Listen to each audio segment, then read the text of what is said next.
औरत के ऊपर ना हमेशा इस मुआशरे में एक इल्ज़ाम लगाया जाता है और अक्सर आपने भी ये सुना होगा कि कहा जाता है कि ज़रा सी बात के ऊपर इस औरत ने अपना घर उजाड़ दिया या ज़रा सी बात पे इसने तलाक ले ली या वो घर छोड़ के चली गई। हालांकि बात ऐसी कोई नहीं थी। आज मैं आपको बताता हूँ कि वो ज़रा सी बात कौन सी बात थी जिसकी वजह से औरत घर छोड़ के गई। जैसे हम कहते हैं ना कि मर्दों की एक नफ्सियात होती है, इसी तरह औरत की भी एक नफ्सियात होती है। और औरत की ये नफ्सियात है कि औरत माफ़ करती है लेकिन भूलती नहीं है।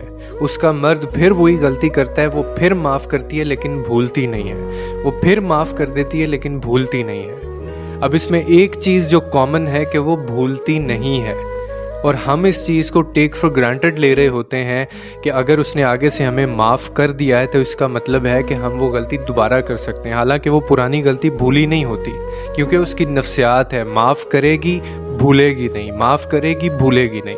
और हम उसको इतनी अजियत दे दे के उसको इस दर्जे पे ले जाते हैं कि एक वक्त पे फिर ऐसा होता है कि उसको अचानक से छोटी सी बात के ऊपर वो सब याद आ जाता है, यानी वो सब गलतियाँ जो वो भूली नहीं थी। और फिर वो वक्त होता है कि वो उस वक्त फ़ैसला लेती है, वो घर उजाड़ देती है, घर छोड़ के चली जाती है, या फिर कोई ऐसा कदम उठाती है जो सारी ज़िंदगी उसको भुगतना पड़ता है। और ये एकदम से शुरू नहीं होता।